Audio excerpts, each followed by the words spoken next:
क़दीम वण हज़ारनि सालनि खां इते ई बीठा हरफर्शर जो नज़ारो करे रहिया आहिनि। वॾे में वॾो वण 35 मीटर डिघो ऐं 3 मीटर थुल्हो आहे। हीउ वण सभ खां वॾनि जीवन मां हिकु आहे ऐं जेकॾहिं तव्हां खां इन जे ख़ाम माल जे ज़रिए बाबति पुछबो त तव्हां जो जवाब शायद मिटी या पाणी हूंदो, जिन खे इहो पंहिंजी पाड़ुनि ज़रिए छिके खणंदो आहे। पर दर हक़ीक़त हीउ वण लॻभॻि सॼो जो सॼो थली हवा मां ठहियल आहे।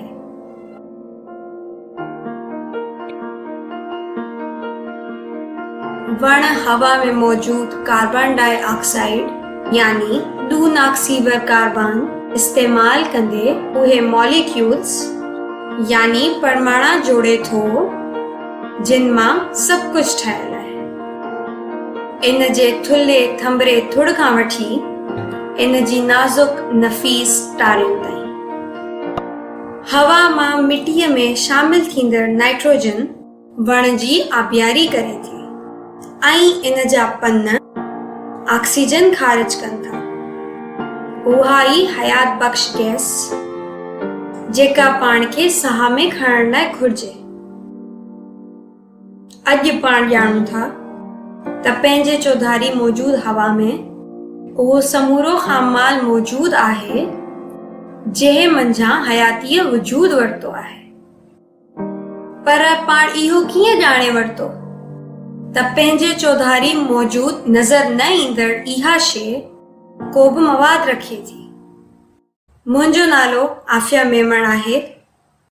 अॼु आउं बयान कंदसि हिकु शानदार कहाणी सूरमन ऐं मद मुक़ाबिल हीड़नि जी, क़िस्मत सां मुहादनि जी ऐं सरासर इत्तफ़ाक़ जे अंध जी। पंहिंजी जदीद दुनिया खे इन इहो रूप ॾिनो। हयातीअ जा ॻुझ बि इन ई निर्वार कया ऐं इहो सभु कुझु हिक ई सवाल खां शुरू थियो, हवा छा आहे? पर अॻिते वधण खां अॻु में आउं गुज़ारिश कंदसि त हिन वीडियो खे लाइक कंदा ऐं सिंधी साइंस चैनल खे सब्सक्राइब कंदा। अॼु पाण ॼाणूं था त पाणी हाइड्रोजन ऐं ऑक्सीजन जो ठहियल आहे। पाण ॼाणूं था त सिज हिकु वेझड़ो तारो आहे ऐं पाण इहो बि ॼाणूं था त मुंहिंजे चौधारी मौजूद हवा मुख़्तलिफ़ गैसनि जी मिलावट आहे। इहो सभु पाण इन करे ॼाणूं था जो अॼु पाण खे फितरी दुनिया जे गुझारतनि जी भाञीअ लाइ घुर्बल औज़ार ऐं टेक्नीभ्यास यानी टेक्नोलॉजी मुयसर आहिनि। पर इंसानी तारीख़ घणे भाङे इन्हनि औज़ारनि ऐं टेक्नीभ्यास खां महरूम ऐं महज़ सादन मुशाहिदनि ऐं क़यास ते आधारियल रही आहे। पर हवा जे मामले में त मुशाहिदे लाइ बि कुझु ख़ासि मुयसर न हो। इन ॻाल्हि जी का बि शाहिदी या सुराख़ मौजूद कोन्हे त को हवा खां सवाइ बि ॿी के शइ जी ठहियल थी सघे थी। सो क़दीम यूनानियनि खां वठी माण्हू इहो भाईंदा आया त हवा को हिकिड़ो मुकमिल ऐं अणटुट अंसर हो जंहिंजा के बि बुनियादी जुज़ा न हुआ। तव्हां सम्झी सघो था त अहिड़ा एतक़ाद छो मंतकी महसूस थींदा हुआ। इहे एतक़ाद एतिरो त मैक़ूल लॻंदा हुआ जो न रुगो इहे फितरत बाबति क़दीम यूनानियनि जे नज़रियनि जो बुनियाद बणियल रहिया, बल्कि इहे 2000 वरियनि ताईं कंहिं बि तस्दीक़ खां मथां रहंदा आया। इहो सभु 17वीं सदीअ खां पोइ ई थियो जो दुनिया जे इन नुक़्ते नज़र में तब्दीली अचण शुरू थी ऐं हवा में कुझु ख़ासियतूं हुअण जूं पहिरियों शायदियूं साम्हूं अचण लॻियूं। नए टेक्नीभ्यास जो मतिलबु हो त हाणे पाण उन खां घणो वधीक पसे सघियासीं थे जेको ठली अख सां मुमकिन हो। अवलीन दूरवेखन यानी टेलीस्कोप्स पाण खे बिल्कुल ई नयनि दुनियानि सां आश्कार करायो जेके पंहिंजी अख जे मुशाहिदे खां परे रहंदियूं आहियूं। ऐं अवलीन माइक्रोस्कोप्स यानी पिथवेखन पाण खे उन्हनि पितकिड़ियुनि जीवतनि सां आशना करायो जेके ठीक पंहिंजे नक हेठां मौजूद हुयूं। मुफ़करनि जो हिकु नओं नस्ल मंज़र ते आयो जंहिं दुनिया खे समझण लाइ बिल्कुल ई नई रीत इख्तियार कई। इहो रोशन ख़्यालीअ वारी तहरीक जो दौर हो। उन्हनि सभिनी मां वॾे में वॾो सकाफ़ती इनकलाब जेके अॼु ताईं दुनिया ॾिठा आहिनि, इन इनकलाब जी सरवाणी उहे औरतूं तोड़े मर्द करे रहिया हुआ जिन खे दुनिया जे रिवायती ख़्यालात ते एतबार न रहियो ऐं उहे जेके रिवायती ख़्यालनि खे नस्ल दर नस्ल मिलंदड़ अहमियत ऐं मक़ाम सां बि मुतफ़िक़ न हुआ। हाणे हुननि दुनिया खे हूअं समझण नथे घुरियो जीअं क़दीम यूनानी बिना तजुर्बे मुशाहिदनि सां समझण घुरंदा हुआ। इन बजाए हुननि सच ॼाणण ते घुरियो। हुननि शयुनि खे जांचियो ऐं परखियो। हुननि तजुर्बा कया। हुननि पंहिंजो पाण खे फितरी फ़लसफ़ेदान कोठियो। पाण खेनि साइंसदान सॾींदासीं। साइंस जो फुटण पाण सां गॾु क़ाबिले दीद पेशरफ़्त खणी आयो। इन में इहो समझी सघण वारी पहिरीं वॾी कामयाबी बि शामिल आहे त हवा छाजी ठहियल आहे। सन 1669 में अलमानवी साइंसदान यूहन युआखन बेकिया सरण जो नज़रियो ॾिनो जंहिंखे गियोगेस्ट स्टॉल नाले हिकिड़े ॿिए अलमानवी साइंसदान सुधारे सन 1723 में फ्लाजिस्टन जो नज़रियो ॾिनो। इन नज़रिए मूजिब ॿरण लाइक हवा पटड़नि मादनि मां ठहियल थी सघे थी जिन में फ्लाजिस्टन शामिल हूंदी। हुननि भायो त फ्लाजिस्टन को बानुमा अंसर आहे जेको हर ॿरंदड़ शइ में मौजूद हूंदो आहे। 18वीं सदीअ में फ्लाजिस्टन नज़रियो तॾहिं को बहितरीन नज़रियो हो। अॼु इहो पाण खे अजीब थो लॻे पर तॾहिं फ्लाजिस्टन जो वजूद मुकम्मिल शऊर ऐं अकुल वटां हो। इन नज़रिए मुताबिक़ जॾहिं मेणबत्ती ॿरंदी आहे तॾहिं इहा हिकु आतिशी मादो ख़ारिज कंदी आहे। फ्लाजिस्टन मेणबत्तीअ खे ढके छॾण सां बर्नीअ अंदरि फ्लाजिस्टन गॾु थींदी वञे थी जेसि ताईं बर्नी पूरी रीत फ्लाजिस्टन सां भरिजी न वञे ऐं मेणबत्ती विसामी न वञे। इन नज़रिए पटांदर मेणबत्तीअ मां निकिरंदड़ फ्लाजिस्टन लाइ का बि जाइ नथी बचे। तंहिं करे मेणबत्ती विसामी वञे थी ऐं रुगो मेणबत्तियुनि में न पर जानदार शयुनि अंदरि पिणु फ्लाजिस्टन जी मौजूदगीअ खे मञियो वेंदो हो। पाण जीअं ई साह ॿाहिरि कढूं था तीअं ई फ्लाजिस्टन पंहिंजे वात मां निकिरे थी। सो जेकॾहिं पाण खे कंहिं बर्नीअ में बंदि कबो त पंहिंजो बि इहो ई मुक़दर थींदो। जल्दी ई बर्नी फ्लाजिस्टन सां भरिजी वेंदी ऐं पंहिंजे जिस्म मां निकिरंदड़ फ्लाजिस्टन लाइ वधीक जाइ मौजूद न हुअण सबबि पाण मरी वेंदासीं। फ्लाजिस्टन वारो ख़्याल एतिरो त मंतकी हो जो जल्द ई इन खे ॿरण ऐं पसाइण जी दुरुस्त वज़ाहत तौर क़बूलियत मिली वई। 18वीं सदीअ जे विच धारे स्कॉटी साइंसदान जोसेफ ब्लैक मैग्नीशियम कार्बोनेट अंदरि बंदियल हवा ॻोल्हे लधी हुई पर हू समझी न सघियो त इहा गैस पंहिंजे चौधारी मौजूद हवा जो ई हिकिड़ो नंढड़ो जुज़ो आहे जंहिंखे पाण अॼु कार्बन डाइऑक्साइड यानी डूनाक्सीवर कार्बन जे नाले सां सुञाणूं था।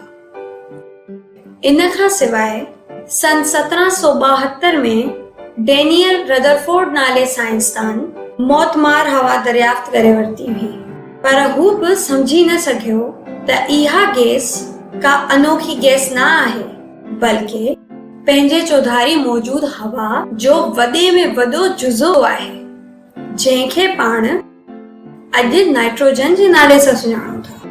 जोसेफ ब्लैक ऐं रदरफोर्ड भायो त संदन मुशाहिदे में ईंदड़ गैसूं फ्लाजिस्टन सां टिमटार हुयूं, तंहिं करे मंझंदि वधीक फ्लाजिस्टन वञी न थे सघी। इहो ई सबबु हूंदो जो इहे गैसूं मेणबती खे विसाए छॾीनि थियूं ऐं कुएं खे मारे छॾीनि थियूं। बरण ऐं पसाण दरमियान वास्ते जी इहा मुकमिल समझाणी हुई, जेतोणीक यकीनन इहा सरासर ग़लत हुई।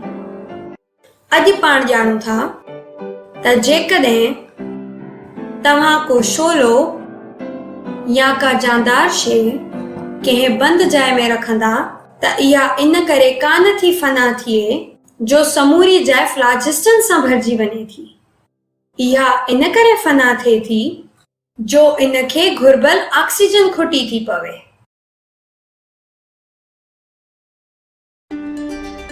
ऑक्सीजन इन मोमे जी खुटल कड़ी हुई। हवा जो अहम तरीन हयात बख्श भाङो जंहिंखे ॻोल्हे लहण अञा बाक़ी हो, इन जी दरियाफ़्त सां फ्लाजिस्टन वारो ख़्याल हमेशा लाइ दफ़न थी वञणो हो। असांजे पंहिंजे तबे अभ्यास यानी फिजियोलॉजी में उन्ही छाती पवणी हुई।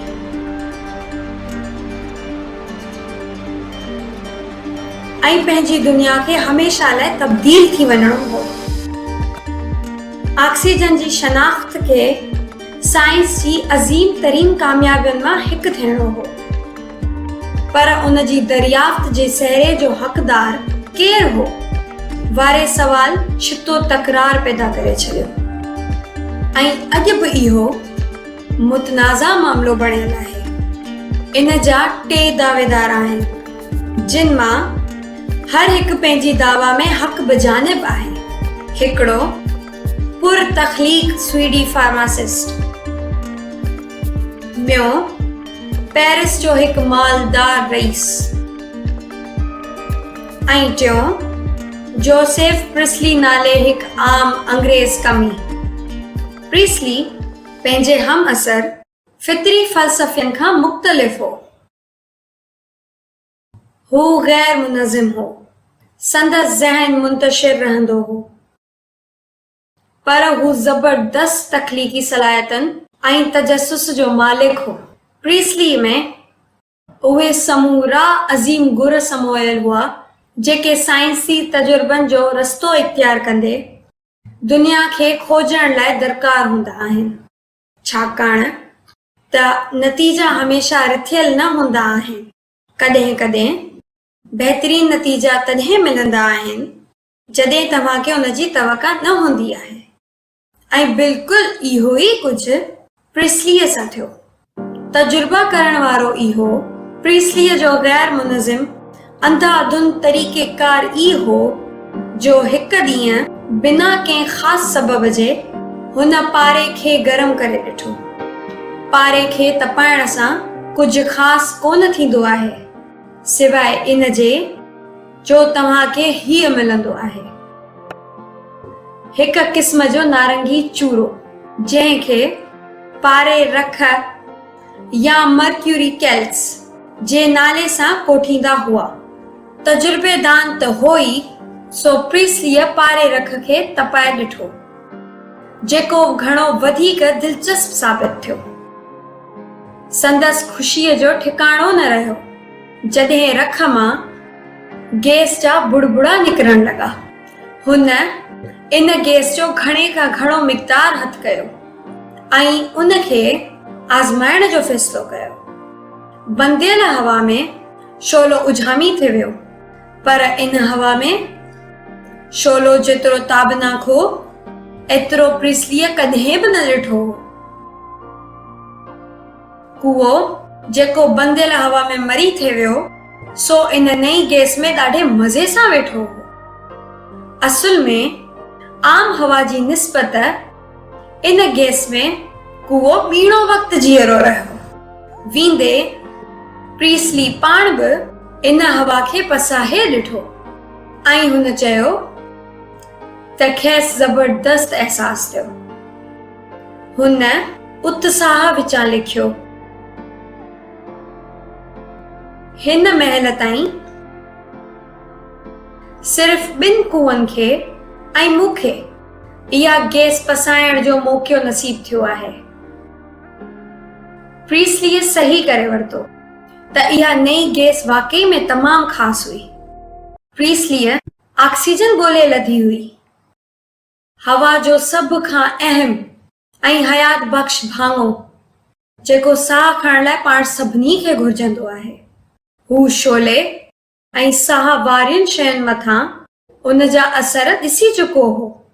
हयातीअ जा कीमियाई अमल हुन ठीक पंहिंजे साम्हूं थींदे ॾिठा हुआ। हू उहे रंडकूं हटाइण जे तमामु वेझो हो जिन ब्लैक ऐं रदरफोर्ड खे रोके रखियो हो, पर हू इहो सभु करण खां रहिजी वियो। जेसिताईं प्रीस्लीअ जो वास्तो आहे त हुन लाइ हिन नई गैस जूं हयात बख़्श ख़ासियतूं वक़्त जे मुरवज नज़रिए सां बिल्कुलु ठहकंदड़ हुयूं। फ्लाजिस्टन इहो मञियल हो त इहो पुरअसरार अंसर ॿरण ऐं पसाइण वारे अमल दौरान ख़ारिज थींदो हो। इहो बि मञियल हो त बंदियल हवा ऐं मौतमार हवा फ्लाजिस्टन सां टिमटार हुयूं। तंहिं करे ई इन्हनि में मेणबत्ती विसामी थे वई ऐं कूओ मरी थे वियो। पर प्रीस्लीअ वारी गैस में बज़ाहिर ज़री बि फ्लाजिस्टन कान हुई। तंहिं करे मेणबत्ती ऐं कूओ इन में घणी देर जटाव करे सघिया थे। इन गैस खे हुन गैर दिलकश नालो ॾिनो, डीफ्लॉजिस्टिकेटेड एयर, यानी निस्फ्लॉजिस्टाइल हवा। प्रीस्ली ऑक्सीजन खे धार कयो हो, पर इन जो मतलब इहो कोन्हे त इन जी दरियाफ़्त वारी कामयाबी जो सहरो संदसि सिर ते आहे, छाकाणि त हक़ीक़त में प्रीस्लीअ खे का सुध न हुई त हुन छा ॻोल्हे लधो हो। ऐं इहो बि मालूम थियो त वींदे ॻोल्हे लहण वारनि मां बि हू पहिरियों फर्द न हो। हिकु ॿियो बि दावेदार हो, कार्ल शेल नाले स्वीडी फार्मासिस्ट। सन 1771 ईस्वीअ धारे प्रीस्लीअ जे तजुर्बे खां 3 साल अॻु शेल पंहिंजी तजुर्बेगाह में कीमियाई मादनि जूं मिलावटूं ठाहिण में मसरूफ़ हो, जो खेसि गैर मामूली गैस जो मुशाहिदो थियो। हुन मेणबत्तीअ खे इन गैस में विधो ऐं लिखियो, मेणबत्ती यकदम एॾे वॾे ऐं ताबनाक शोले सां ॿरी जो अखियूं चुंझाइजी वयूं। इहा यकीनन ऑक्सीजन ई हुई। त छा शेल ई सचो दावेदार हो इन दरियाफ़्त जो? संदसि बदकिस्मती इहा हुई जो हालांकि सभ खां पहिरीं तजुर्बो हुन कयो, पर हुन पंहिंजी दरियाफ़्त खे घणे अरसे ताईं शाया न करायो। सो जेतोणीक सभ खां अॻु में ऑक्सीजन शेल लधी, पर अहिड़ी दरियाफ़्त खे शाया कराए मंज़र ते आणण वारो पहिरियों शख़्स प्रीस्ली हो। पर पोइ बि मुंहिंजी नज़र में इहा ऑक्सीजन जी दरियाफ़्त ॾांहुं फ़क़ति पहिरीं विख हुई। ई वॾी विख इन खे सही माना में समझण हो ऐं इन लाइ को बाबसीरत ज़हन घुर्बल हो। खारीअ पार फ्रांस में इनकलाब ईंदो नज़र अची रहियो हो। ढलूं तमामु ॻरियूं हुयूं, हर हंधि दुकार हो ऐं शहरी विगोड़ टहकर पद जे वेझो हो। आम शहरीअ लाइ ज़िंदगी ॾुखी थी पई हुई, जॾहिं त अमीरनि वटि वरी इशरत जी हिकांद हुई। आतवान लावाज़ीअ पागी शहर जे मुमताज़ तरीन ख़ानदाननि मां हिक जो अकेलो पुट ऐं वारिस हो। हू इंतिहाई ज़हीन हो, वटस बेपनाह दौलत हुई ऐं संदसि हिकु ई शौक़ हो, फितरी फ़लसफ़ो। 29 वरियनि जो थींदे थींदे लावाज़ीअ हर मौज़ू ते मक़ाला छपाए चुको हो, पेरिस जे आबी सरिश्तनि खां वठी पुछड़ तारनि जी बनावट ताईं। पर इहो सभु बेपनाह दौलत जे करे न हो, जो लावाज़ी एॾो ज़बरदस्त साइंसदान हो, जेतोणीक बिला शक इन में दौलत जो बि हथ हो। संदसि कामयाबियुनि पुठियां संदसि शख्सियत हुई। लावाज़ी बारीकी पसंद हो, खेसि दुरुस्तगी ऐं तुज़गी पसंद हुई। तॾहिं इस्तेमाल थींदड़ माप तौर जे मुंझाईंदड़ ऐं पेचीदा सरिश्ते खेसि नाउमीद ऐं चरियो करे छॾियो हो। तंहिं करे हुन ग्राम ऐं किलोग्राम ते ॿधल नओं मुनज़िम सरिश्तो सिरजियो, ॾाही मया सरिश्तो, यानी मैट्रिक सिस्टम। इहो माप तौर सां लावाज़ीअ जो जुनूनी इश्क हो, जेको पंहिंजे चौधारी मौजूद हवा जे असल ख़ासियतुनि तां पर्दो हटाइण वारो हो ऐं नेठ पंहिंजी दुनिया खे बदिलाइण वारो हो। संदसि हमसरी कंदड़ 18वीं सदीअ जे कंहिं बि साइंसदान वांगुरु लावाज़ीअ ॻच अरसो शयुनि खे गरम कंदे इन करे गुज़ारियो त ॾिसजे छा थो थिए, ऐं ॿियनि सभिनि वांगुरु लावाज़ीअ बि इन ॻाल्हि ते यकीन करण लॻा हो त ॿारण ते शयुनि मां फ्लाजिस्टिन ख़ारिज थींदी हुई। पर तुज़गी ऐं बारीकी पसंद लावाज़ीअ खे हिकु ॻाल्हि सताए रही हुई, जंहिंखे ॿियनि सभिनी नज़रअंदाज करे छॾियो हो। जेकॾहिं गरमाइण सां शयूं फ्लाजिस्टिन ख़ारिज कनि थियूं त उन्हनि जो वज़न घटिजणु घुर्जे, पर ईअं न हो। हुन तमाम ख़्याल सां शीहे जो वज़न कयो ऐं पोइ उन खे गरम कयो जेसिताईं उहो शीहे रख यानी रेड कैल्क्स सदजंदड़ नासी भोर में तब्दील न थी वियो। पर जॾहिं हुन रख जो वज़न कयो त उन जो वज़न शीहे जे असल वज़न खां वधीक हो। इहो फ़ैसला कुन लम्हो हो।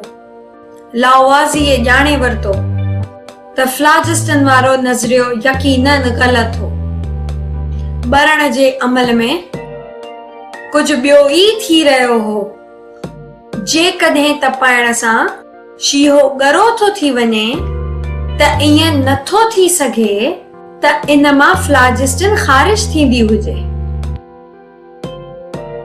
इहो यकीनन कुझु हासिल कंदो हूंदो, पर छा? इहो ई मौक़ियो हो जॾहिं माप ऐं तौर सां लावाज़ीअ जे इश्क रंग लातो। लावाज़ीअ साॻियो तजुर्बो भराए कयो। हुन थोरो शीहो खयो ऐं उन खे किन साइमियन ते रखियो। पोइ असल होशियारी इहा हुई जो हुन साइमियन खे अञा ॿियनि साइमियन मथां रखी छॾियो। पोइ हुन सॼी सामग्रीअ खे बरनीअ सां पूरे छॾियो त जीअं न अंदर कुझु वञी सघे ऐं न ई ॿाहिरि कुझु निकिरी सघे। ऐं पोइ हुन शीहे खे ॿाहिरां गरमायो ऐं संदसि उम्मीद मुताबिक़ जीअं जीअं शीहो गरम खां गरम तर थींदो वियो, तीअं तीअं इहो ॻरो थींदो वियो। पर जॾहिं हुन ॿाहिरीं साइमीअ खे ॾिठो त इहा 1 इंच बि कान चुरी हुई। सो जीअं त शीहो बरनीअ अंदर पूरियल हो, तंहिं करे जेको कुझु इन में शामिल थी उन खे ॻरो बणाए रहियो हो, सो बरनीअ जे अंदर ई मौजूद हो। इहो हवा खां सवाइ ॿियो कुझ बि नथे थी सघियो।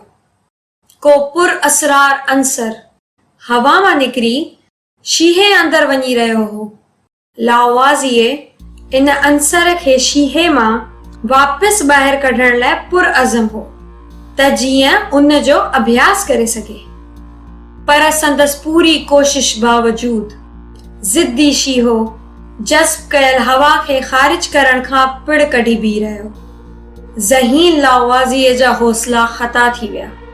पर पोइ हुन ॿुधो त शहर में को अंग्रेज़ साइंसदान आयल हो जेको नयुनि गैसुनि साण कयल पंहिंजे कम लाइ सुञातो वेंदो हो, जोसेफ प्रीस्ली। प्रीस्ली कंहिं अंग्रेज़ अशराफिया जे महिमान तौरु यूरोप जे दौरे ते निकितल हो।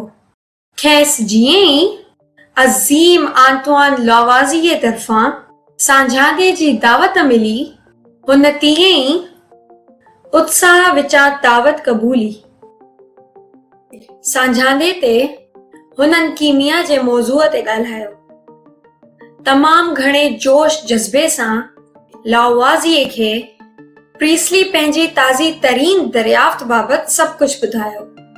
लावाज़ीअ गौर सां ॿुधंदो रहियो जॾहिं त प्रीस्ली खेसि बयान करे रहियो हो त पारे रख खे गरम करण ते मंझांसि निस्फ़ फ़्लाजस्टाइल गैस ख़ारिज थिए थी। पारो ई उहा अकेली शइ हो जेका लावाज़ीअ कान आज़माई हुई।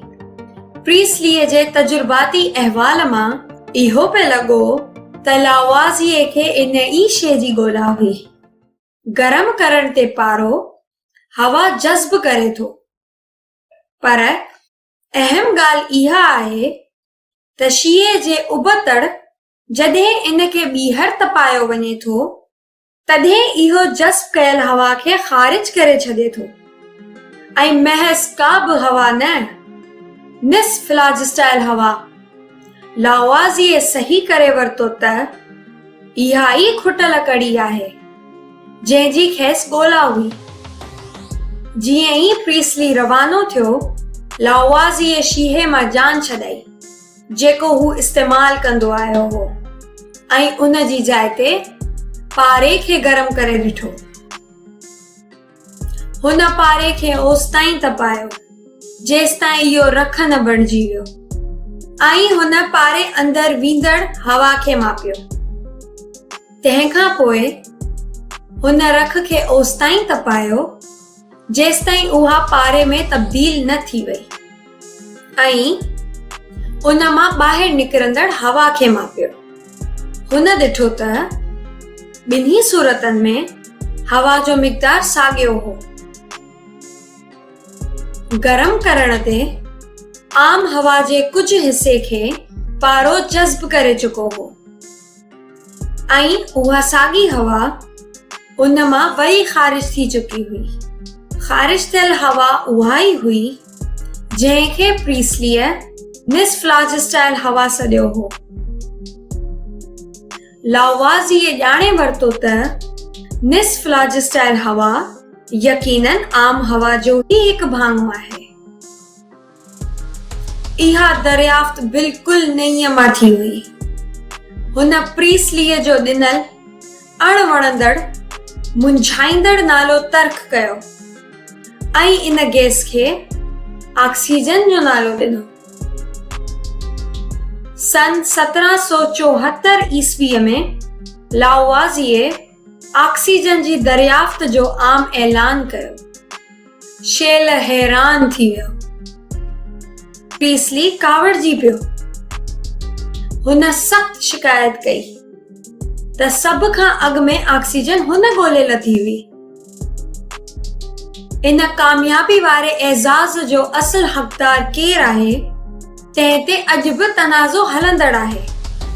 मुंहिंजी राय मूजिब इहो लावाज़ीअ हो जंहिं सही माना में ऑक्सीजन दरियाफ़्त कई, छाकाणि त आउं सम्झां थी त दरियाफ़्त रुॻो कंहिं शइ खे पहिरियों भेरो ॻोल्हे लहण जो नालो न आहे।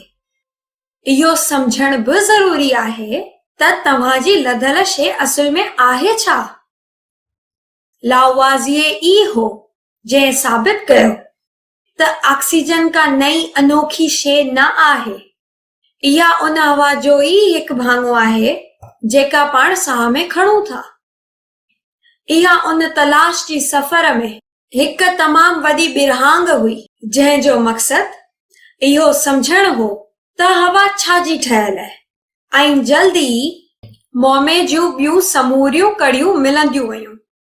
बंदियल हवा या दून ऑक्सीवर कार्बन ऐं मौतमार हवा यानी नाइट्रोजन पिण हवा जा ई भाङा साबित थियूं। पहिरियों दफ़ो माण्हुनि ॼातो त हवा दरअसल मुख़्तलिफ़ गैसुनि जी मिलावट आहे ऐं अहिड़ी ॼाण पंहिंजी दुनिया बदिलाए छॾी, छाकाणि त ओसिताईं हवा खे शायदि ई ख़ाली पोलार खां कुझु वधीक लेखियो वेंदो हो। हाणे इन खे खाम माल सां भरपूर अणॾुधल खाण तौरु ॾिठो वञणु लॻो ऐं इन खाम माल खे टुही कढण ऐं इस्तेमाल करण में घणो वक़्तु कोन लॻो। साइंसदाननि ॼाणे वरितो त ऑक्सीजन बुड़बुड़ाए फौलाद मां मिलावटूं कढी सघजनि थियूं ऐं निज फौलाद मां हू रुक यानी स्टील ठाहे सघिया पिए जंहिं मां रेल राहूं, ॿेड़ा ऐं कारखाना जुड़ी सघिया थे जेके सनती इनकलाब जा मुहरक हुआ। हवा में शामिल गैसुनि जी शनाख्त जदीद दुनिया अॾण में मददगार साबित थी ऐं इन्हनि गैसुनि जी तयारी अॼु बि तमामु वॾो कारोबार आहे।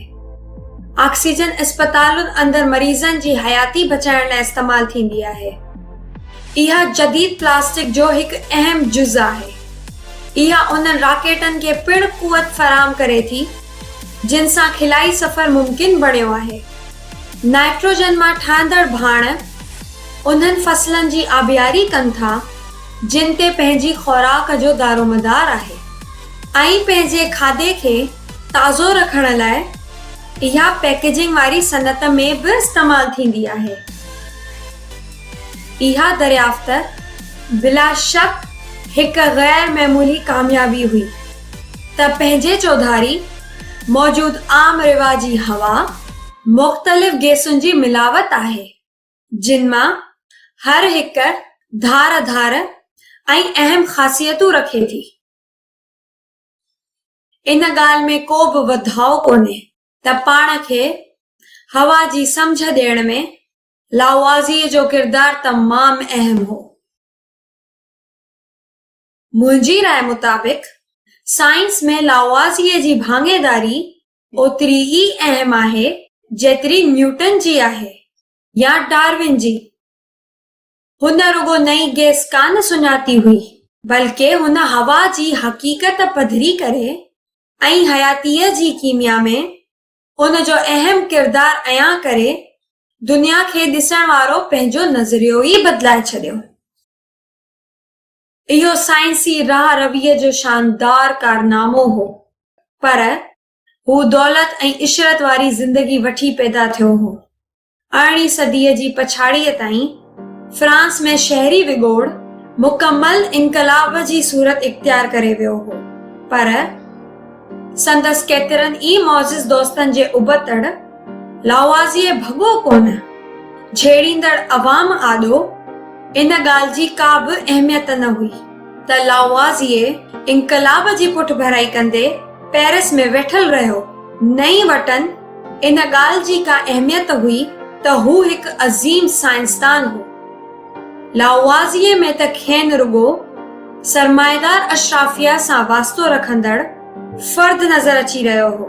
तंहिं करे सन 1794 ईस्वीअ जी 8 मई ते खेसि हिते आंदो वियो ला प्लास दे ला रेवोल्यूशन यानी इनकलाब जी जाइ ऐं संदसि सिसीला थी वई।